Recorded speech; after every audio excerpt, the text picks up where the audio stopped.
Mais si les États-Unis font ça, il y a même pire, par exemple, en France. On se dit, mais comment ça se fait que le Facebook marche? C'est parce que quand on revient pour voir un petit peu ce qui s'est passé, on trouve même une loi française qui interdisait pour les jeunes de se mettre en bas de l'escalier. Parce que ça dérange les autres. Ça les empêche de dormir ou des choses comme ça. Mais si les jeunes sont même pénalisés, au point de vue de la loi, de se mettre dans la cage d'escalier ou quelque chose comme ça, et si les jeunes Américains n'emmènent pas d'endroit où se rencontrer, forcément, quand le jeune arrive à la maison, il est déjà devant l'ordinateur et c'est fini. C'est les réseaux sociaux tout le temps. Et c'est justement ça qui se compte. Et en réalité, à un moment où on se retrouve à dire, effectivement, vous voulez que votre travail ou bien votre commerce marche, mettez-le sur Facebook. Mais qu'est-ce qu'on fait? C'est un petit peu comme ce qu'on fait nous.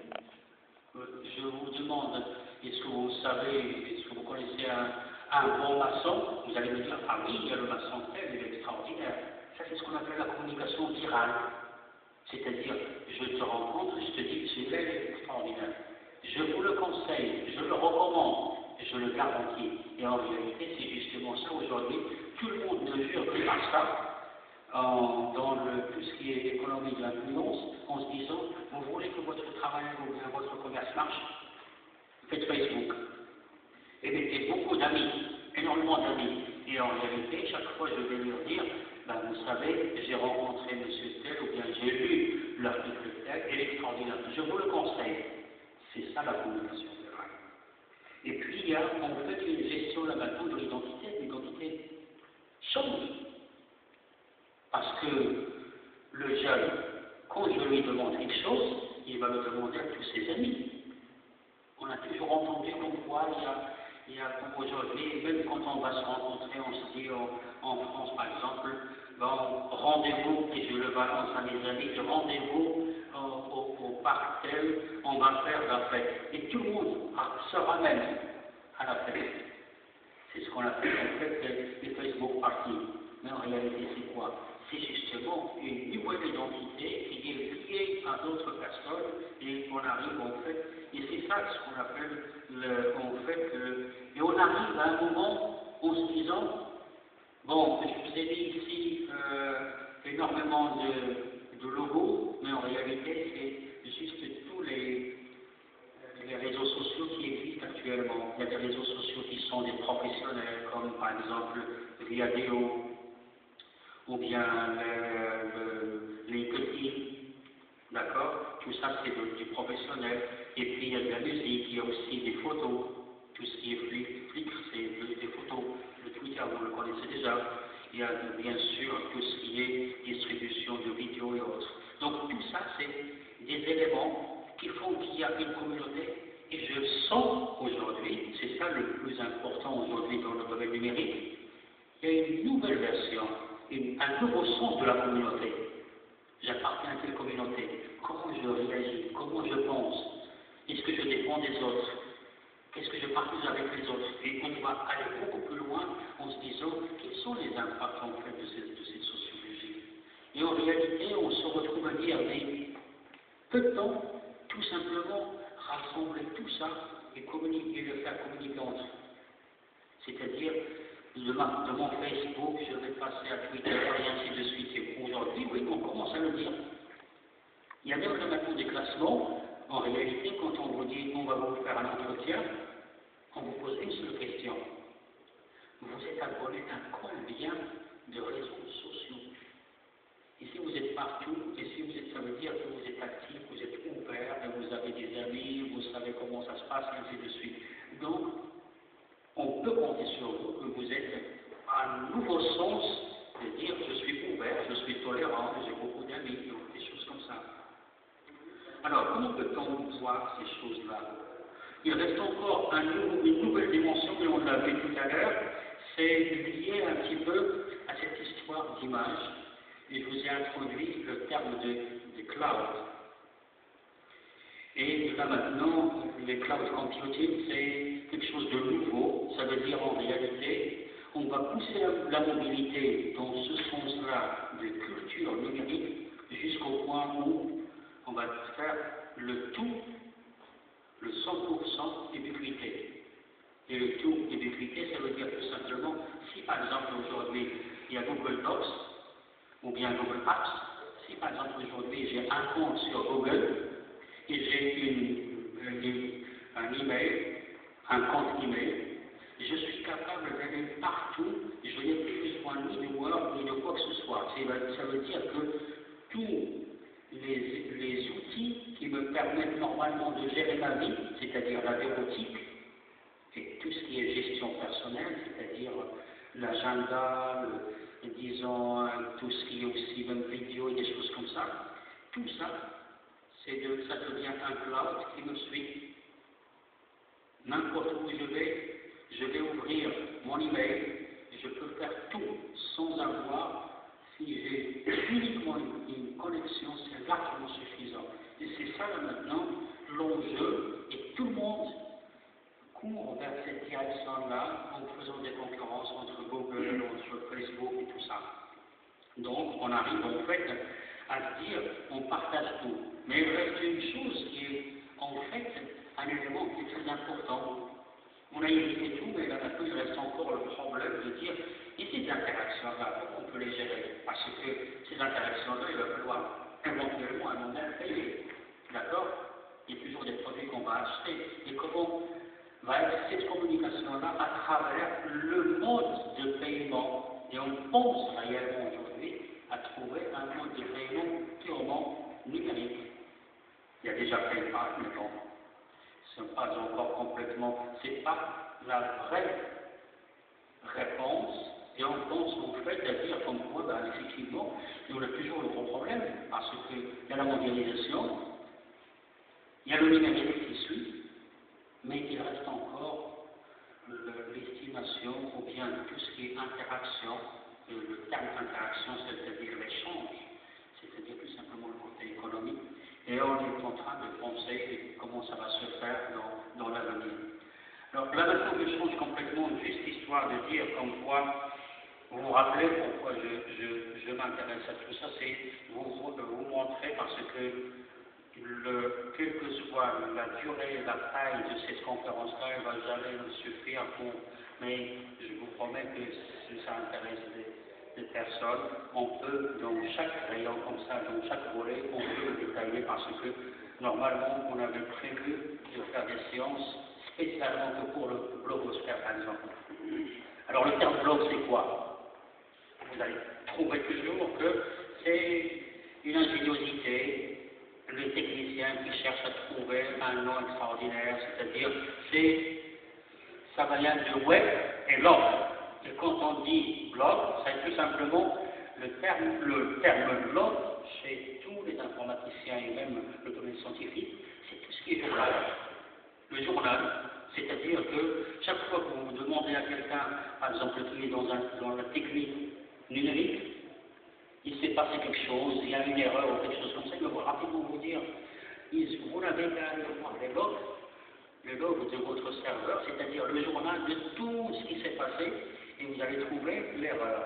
Et là, le terme blog, ça vient de la version web d'un journal. Et en réalité, ça s'est développé en se disant, mais c'est quoi normalement? C'est qu'on s'est rendu compte que mon commentaire à moi peut être un commentaire qui peut aller juste en disant, ça c'est bon, ça c'est mauvais, mais si je le développe un petit peu, je peux dire que c'est une dissertation. C'est carrément une récitation, bien ce qu'on peut appeler carrément une rédaction. Donc c'est presque un article, un petit papier.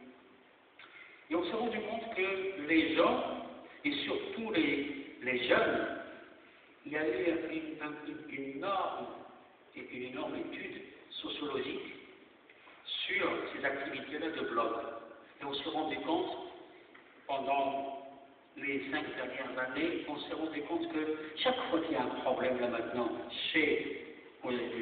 en Occident, surtout par exemple en France, et on s'est rendu compte qu'il y a par exemple une manifestation, il y a un problème avec un jeune au lycée, des choses comme ça, qui a fait des choses pas très bien, c'est-à-dire qu'il y a un acte de vandalisme ou des choses comme ça, ou parfois même de suicide ou autre, on se rendait compte que les sociologues contacter là maintenant tous ceux qui sont autour de ces jeunes-là en disant, s'il vous plaît, prenez le temps, parce que le meilleur blog aujourd'hui sur Terre, c'est ce qu'on appelle le blog, le Skyblog. C'est pour les jeunes, c'est pour juste les adolescents et les jeunes.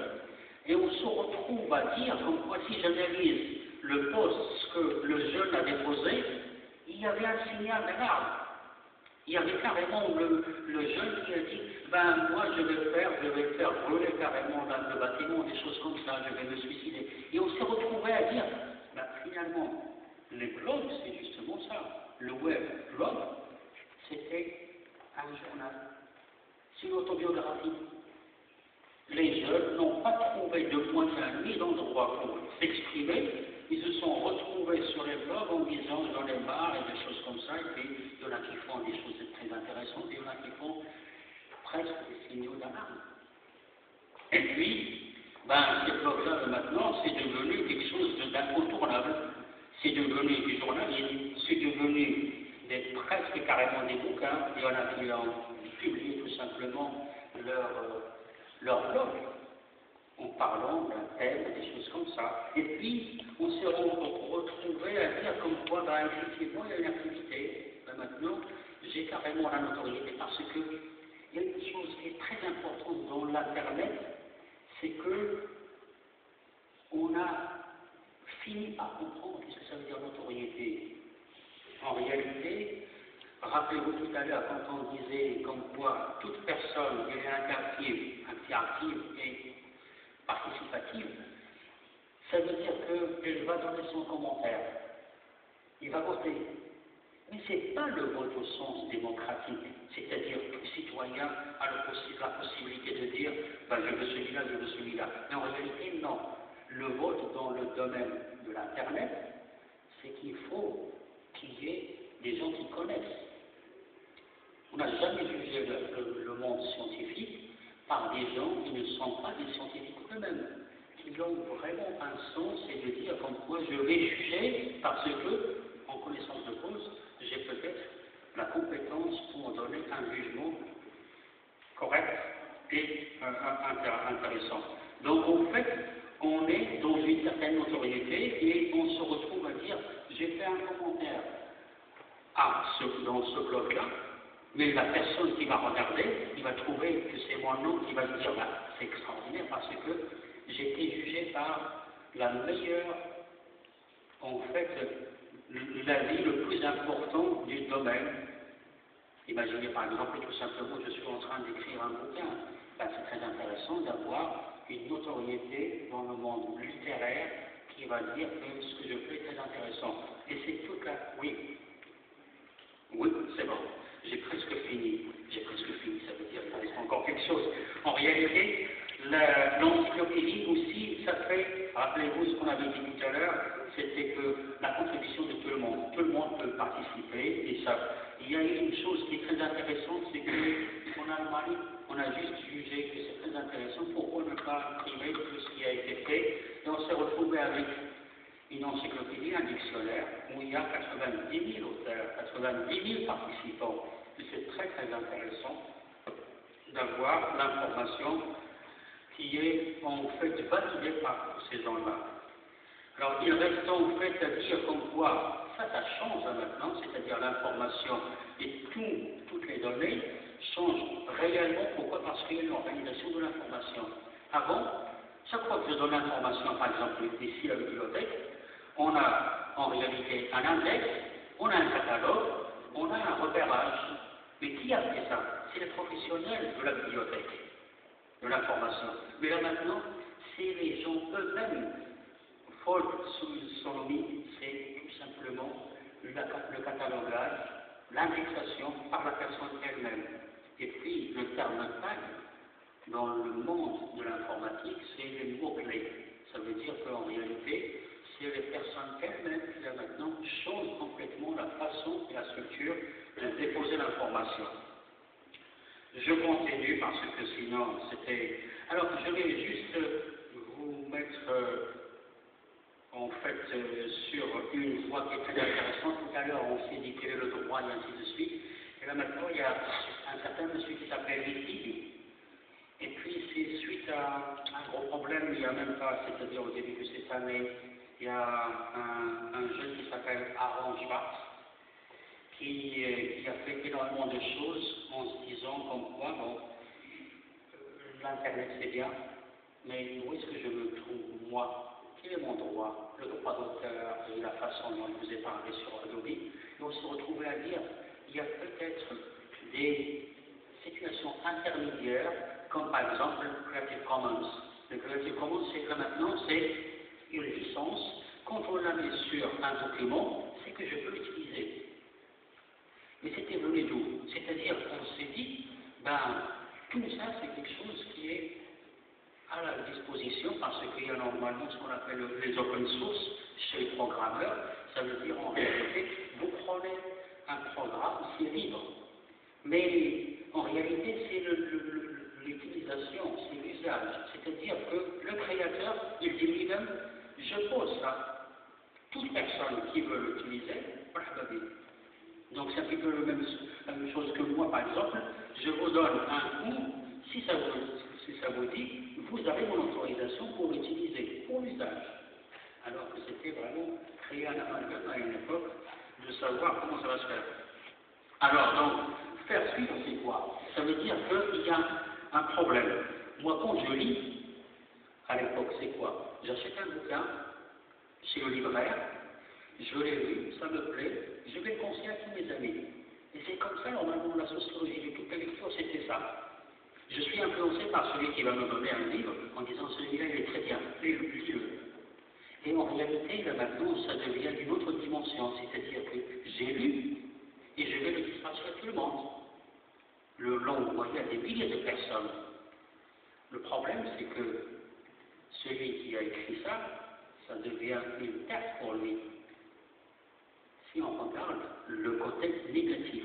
Mais si on regarde le côté positif, c'est un gain pour lui. Parce que normalement, il a écrit quelque chose, mais ça dépendra de ma publicité à moi pour aller vers des millions de personnes, alors que c'était fait pour, en fait, 10 ou 20 ou 30 personnes, d'accord? Donc, c'est un petit peu dans le sens de dire quels sont les efforts aujourd'hui à faire au niveau de la loi, au niveau de l'étude des différentes possibilités. Alors, il y a un autre volet, c'est le volet des bibliothèques numériques.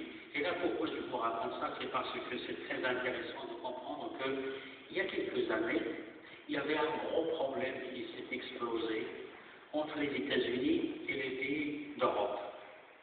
Pour la simple raison que Google est venu en disant, donnez-moi tout ce que vous avez comme archive, je vais les scanner et je vais les mettre sur Google Books. C'est comme si, par exemple, Google vient au Maroc en disant « Donnez-nous tous les archives du pays, on va les scanner ».